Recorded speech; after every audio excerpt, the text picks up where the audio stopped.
you've got questions, well, we've got answers. We have the man to answer them. Jeffrey Levine from Buckingham Wealth Partners. Jeffrey, welcome back to another episode of Ask the Hammer.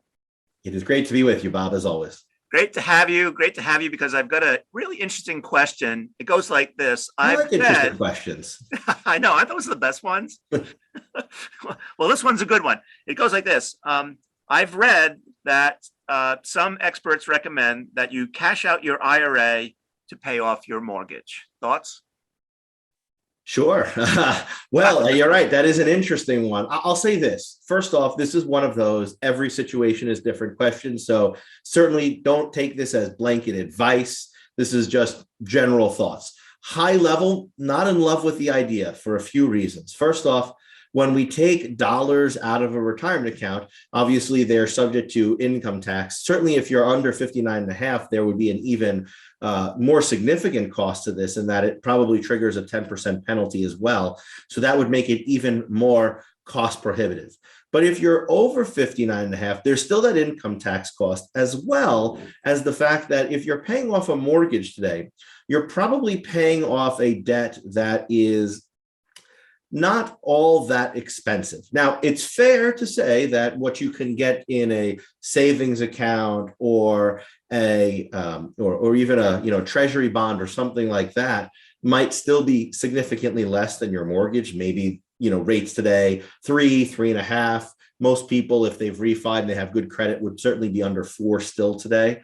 And so you're not getting close to that with CDs, 5-year CD or something like that is still nowhere near that level. So that's probably the argument to use your IRA dollars to pay that off. And I can understand that to a degree, but it's worth thinking about the long term, right? If inflation starts to rise, and we've seen a lot of inflation recently, right? That's been a hot button issue, north of 6% over the last 6 months or so. If inflation continues to go up, well, your mortgage is effectively a really good hedge against inflation, because if your fixed mortgage, at least, right, your fixed mortgage is paying back in constant dollars.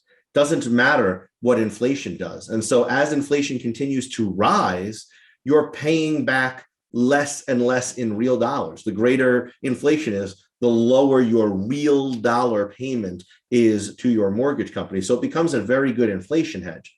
The other thing to think about here is that if interest rates continue to rise because inflation has risen, then what can you get with that money down the road? Remember, a 30-year mortgage is locked in for 30 years. So while the current CD rates or treasury rates may be well below what you could get versus your mortgage, right? The trade-off may be negative now.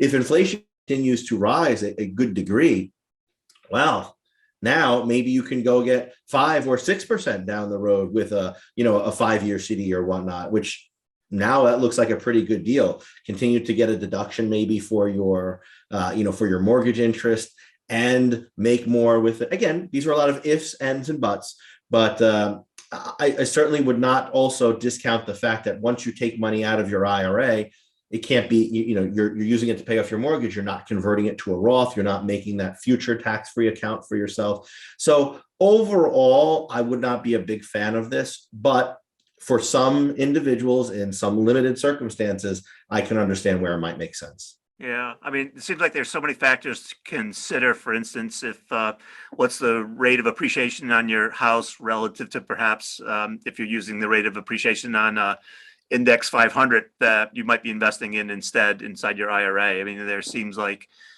lots of factors to consider. Yeah, ultimately, I'd put it more on the rate of your mortgage versus what you think you'd be earning inside there, because if you have the house might appreciate at the same rate, no matter whether you have a debt against it or not. I think it's more about maybe the price of that debt, right? How expensive that debt is, your mortgage, versus what you can earn in an IRA. And it is reasonable to say, like, maybe you are holding some fixed income investments in an IRA because they produce ordinary income. Now, that said, research shows with today's stock rates and where actual bond rates are today, you actually may want to hold bonds in taxable accounts in a lot of instances, because what are you deferring? Like, how much of a, but that said, if you have equities now inside an IRA and you believe equities will do some sort of reasonable growth over the next decade or so, it really does call into question whether or not you want to have that as part of, to take from there in order to pay down a mortgage. If you did that, you'd certainly want to rebalance your portfolio as well, right? That would be an important decision and follow-up, which is, now that I've used some of this money, my portfolio is not in line with what it was before. How do I readjust it? Jeffrey, answer that reader's question and then some. Well, that was a great question. Interesting thought there. And for everyone, it's always different, but we like giving education, and that's what we did here. So if you've got a question you'd like us to help educate you on, let us know. Give Bob and I a shout. Email us at askthehammer@buckinghamgroup.com. Again, that's askthehammer@buckinghamgroup.com. And Bob and I look forward to answering your question real soon.